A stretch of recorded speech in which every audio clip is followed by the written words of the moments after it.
Okay, so I'm back at the tiny house build again today, and I'm going to continue installing the roof. Yesterday you saw me get the 1x4s up on the roof, and then I put the fascia trim on. Well, today I'm going to put the eave trim on, which goes over the fascia trim.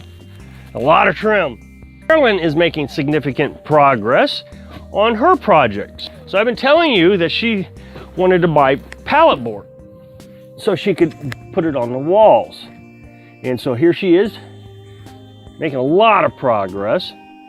I have the fascia board trim going down on this side, and then today, this won't take long, I don't think, I'll put the eave trim right over that. So what it is this trim goes from the bottom up, but this trim comes from the top down. It will sit like that on the roof. But I got to cut off a piece here at the end so it will wrap around the end of the 2x4. So to demonstrate, let's assume this is your fascia, and so it will sit inside like that, but this here has to wrap around the board to here. My little grinder, and I will grind that piece off.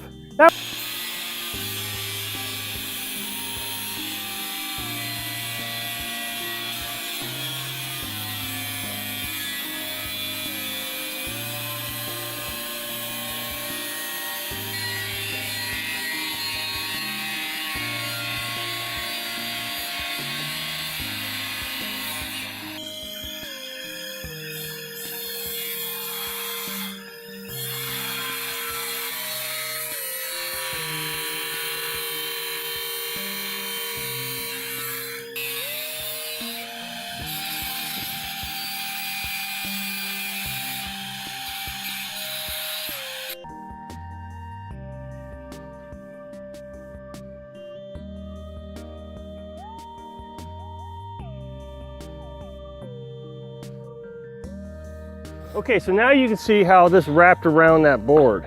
Now,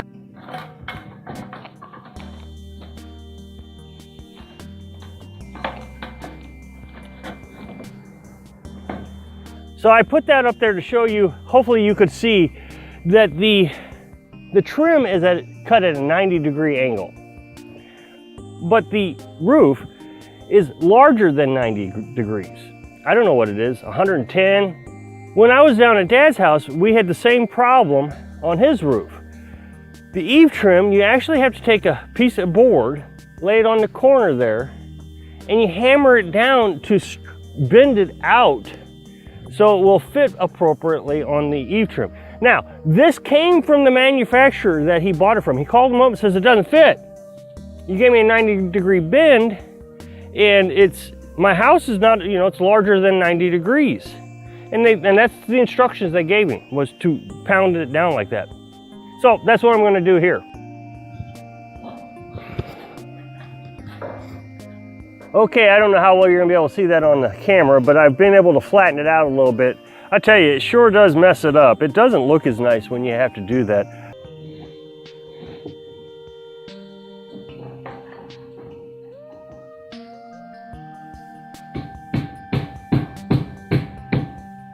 I want to get the chimney installed, and in order to do that I got to get the metal roof on this side of the house done. The reason I want to get it installed is because Carolyn's working up here on the inside, and she's doing a fantastic job. I showed you this yesterday, but she got more done today. She's using her pallet wood that we got from a pallet guy. He takes pallets apart. These are all heat treated, they're not chemical treated, and this is turning out so nice. I thought she was going to paint it, but she has decided that she's going to leave it just like it is, even with there's a big shiny spot right there in the middle of the room that you're not going to see. But they're just different colors. She really likes it, so we're going to keep it like that. She's not always hitting the studs, and I thought she was toenailing it down like this, but she's actually toenailing it right here, and that seems to be working really well. These are really solid, even though it's not on a stud. Now, on the chimney, I wanted to explain some stuff. I got some high temperature silicone, specifically designed for wood stoves, and exactly the temperature I need. Negative 75 degrees Fahrenheit to 500 degrees Fahrenheit. Unfortunately, it's black, but that's just what we're going to deal with. The way this works is This is a shroud. It goes around the chimney. This and will slide up underneath the metal roofing and then come out on top of the metal roofing so the water can flow down. So imagine the metal roofing is going to be like this.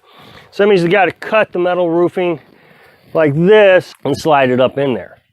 And then you screw that down, and then you put this storm collar on. It's what it's called, a storm collar.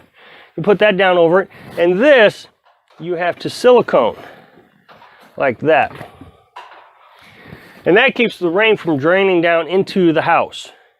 Now, of course, I'm going to silicone everything I can, but it's black, so I'm not really liking the idea, considering our roof is tan and our trim is brown. So I'm going to really try to do a nice job so it's not very noticeable. I also received today my second set of foamy seals for my roof. I currently have the foam that goes on the bottom ridge of the metal roof. So the metal roof actually sits on top of these grooves here. These are self-sealing, so they stick right down onto the fascia, or the eave trim, excuse me. Well, this one is for the top where the ridge cap goes, so it has a valley instead of a peak. Okay, so I'm back up on the roof, and as you can see, I got 3 panels already installed right there. Got all my 1x4s that the panels are being screwed down into. A while back, I was sealing everything up with Tyvek tape. On my underlayment here, I even sealed up all the nails. I ran out of tape, so there's a couple nails that I had left out exposed. And I kept thinking every time I go to the hardware store, I'll get some more Tyvek tape. They're $16 a roll, so it's not exactly cheap. But I got 2 nails left. Okay, so I got 2 panels up. This last panel, I didn't screw down except down at the bottom. I screwed it down at the bottom. And the reason is because I covered the chimney hole. The chimney hole is right here. I can touch it with my hand. So what that means is now I got to get up underneath in the house into the attic, and I'm going to drill pilot holes through the roof. The roof already has hole cut in it, the diameter of the chimney pipe. So I don't have to do anything except cut underneath where the hole in the OSB is already there, drill through the metal, and then come up here with my jigsaw and just cut the hole out up here on the roof. Then I can take my shroud, I can slide it up in here. I'll have to get my grinder because I'll have to cut a line so I can get my shroud in there. Now she's making quite a bit of progress. Yesterday she didn't come up very long, but even at that, she's still got 3 or 4 rolls done on this side. Okay, so I'm in the attic. This is the attic box for my chimney. So this attic box is supposed to keep all the insulation and debris and everything out of it. So my chimney will come through the hole here, up here, down into the attic box, and it connects to the pipe, the inside pipe. Then you put this shroud around the chimney, and that gives it a nice tight fit so nothing can get into the attic box. So the hole is cut right here.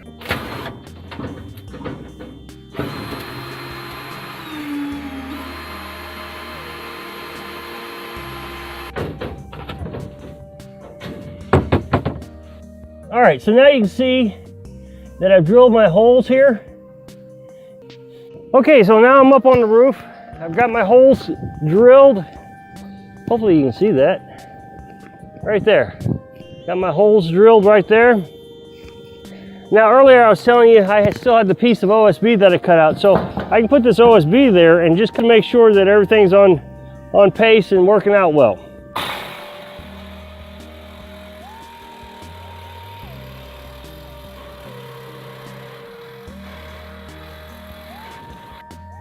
Okay, so this is the shroud. The chimney goes down into the shroud. The shroud has to go up underneath the metal roofing. In order to do that, you have to cut the metal roof, slide this up underneath it. Okay, so unfortunately I wasn't able to show you the grinding, but I mentioned that. But I got it ground off. Now you can see that the shroud goes underneath this roof. And so now the water will run down. Of course, now you got to use silicone. And I need to stack more chimneys. This is one chimney that went down into that attic box that I showed you when we were in the attic. Now this next chimney will come up. The shroud will hold this in place once I get it all screwed in. And then the storm collar has to go around this. And then you silicone around the storm collar so water doesn't come down the chimney. All right, so it's temporarily installed. And what I mean by temporary is I still got to screw things down. Well, ta-da! I've been so excited for this day. We've got a fire, we got a chimney. Place is coming very warm right now. I've got it all the way throttled down. I was outside and it finally decided to take off. It just kind of sat there and smoldered for the longest time. Finally took off. Man, it's nice and toasty, so I shut it down. There's no smoke coming out of the chimney. Ah, this is fantastic. So Carolyn is still making a massive amount of progress. It's amazing how much she can get done in a short period of time. Now, yesterday we worked a little bit of extended hours, and she got this wall completed, this wall completed. She's got it all the way over to here now. It's gonna be a little hard to see because of the sun. It's incredible how much she's getting done, and it's just beautiful. I love this. She's left a little gap right here at the top. What we're gonna do is hang the drywall up on the ceiling. Once the drywall is hung, then we'll put a little piece of trim right over it, like that. It's hard to show you. So similar to that, we'll just put a piece of trim right over it.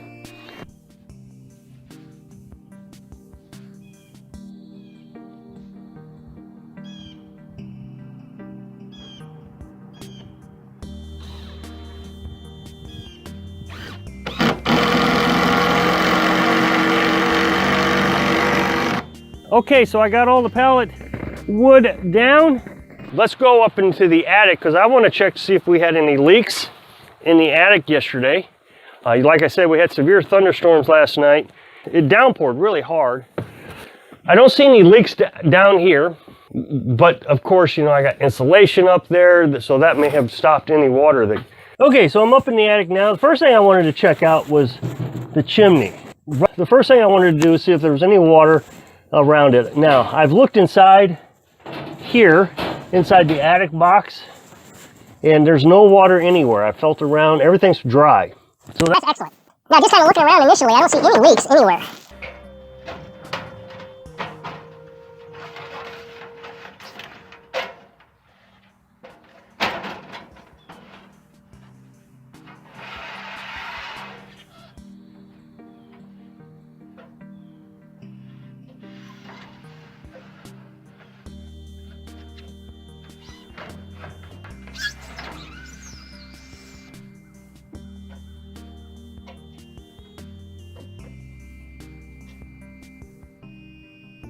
I only got one more panel to go. Of course, I got to continue screwing this one in. I've got 2 rows screwed in right now.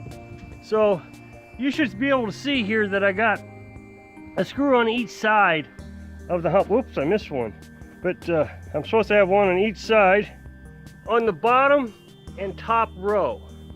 But then you'll see that on this next row, I don't have a screw on each side. I only have one on one side of the hump here.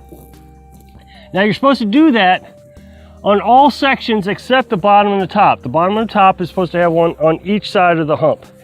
And the reason you do that is so when the wind picks up, you know, you get 60, 70 mile an hour winds, it has more strength where the wind is actually going to be trying to lift it right here on the edges. Everything else just kind of secures it down so it doesn't move around, bounce up and down. This just holds it down in the center, but this keeps it from actually ripping up. Now you'll see that I spread out my boards here every 2 feet. These boards are what I'm screwing the metal roof into.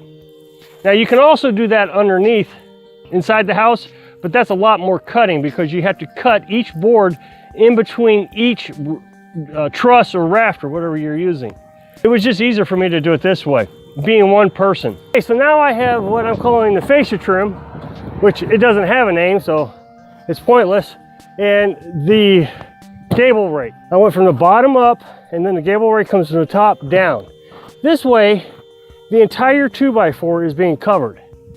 So this is the roof, and so now the gable rake goes all the way to the top, like that. Okay, so that was the build, and I was working primarily on the roof, as you could see. So hopefully we can have this wrapped up in another week or two, and then we'll go back to regular weekend programming, regular videos. So if you'll click this up next box, it'll take you to a video where I was talking about generators in cold weather. So hope I can inspire you to build your dreams when you're living your dreams. Thanks for watching.